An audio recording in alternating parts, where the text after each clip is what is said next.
Ever since the release of Star Wars: The Rise of Skywalker's first teaser trailer that made its debut over at Star Wars Celebration back in April of this year, followed by the second teaser that made its debut over at D23, a lot of fans around the world have been very excited and eager to see the third and final trailer of Episode 9 by Disney and Lucasfilm to see exactly what J.J. Abrams has to offer.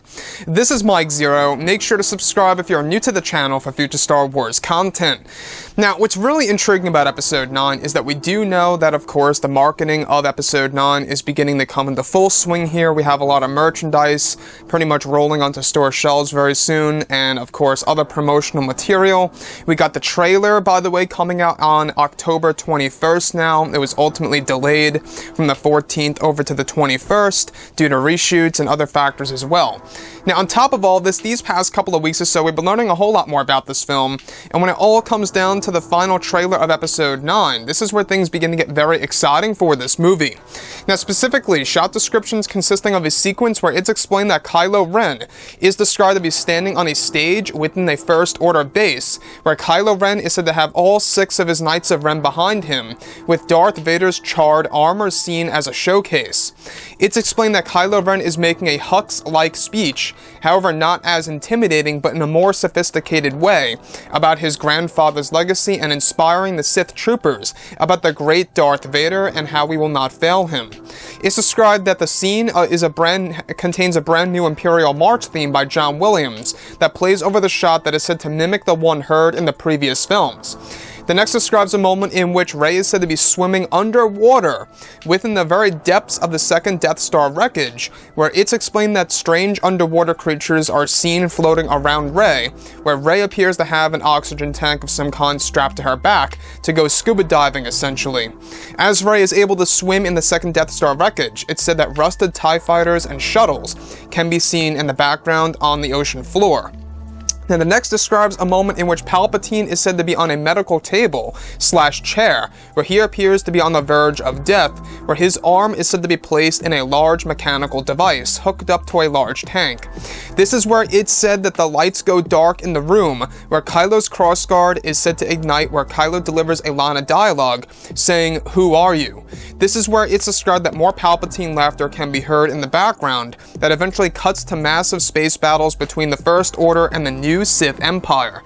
So let's go over a couple of parts about this. Now, what's really intriguing to me the most about this is that, of course, JJ is really trying to set up these dark themes for the upcoming Episode 9 trailer that's really going to stand out and is really going to serve as basically the final push of the marketing of Episode 9 to really get things rolling here until release of the film on December 19th of course, this year. Now, with that being said, the one piece that I really want to go over here is, of course, the big surprising moment in which it's actually said that Palpatine is on a medical table/chair of some kind, where his arm is said to be strapped into a large mechanical device hooked up to all these different devices that seem to be keeping him alive. And this is where the lights are said to go dark, where Kylo Ren is said to ignite his lightsaber in total darkness, where Kylo Ren in the shadows says, "Who are you?" And that's basically where it's going to set up that alliance between Palpatine and Kylo Ren in the first/second act of the film, where ultimately in the third act, that's where the fight will actually start between himself, Rey, and Sidious.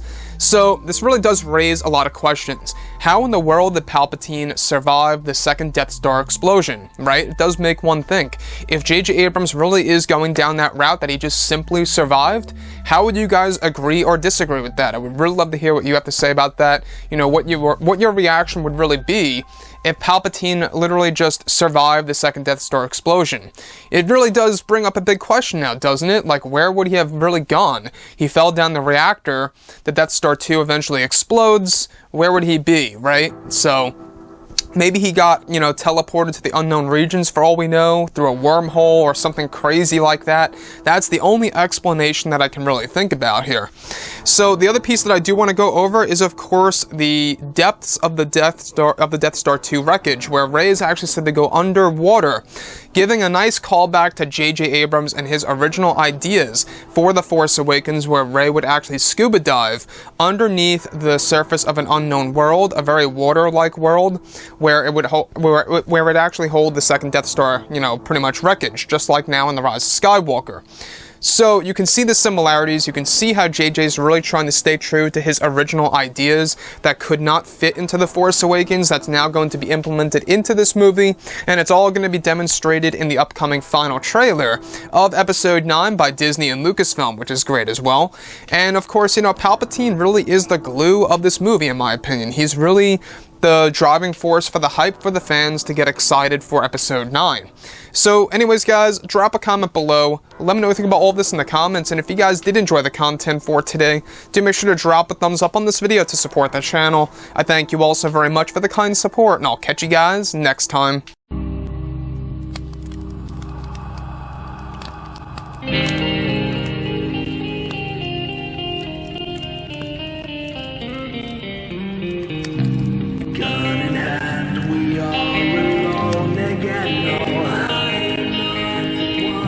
From night to morning.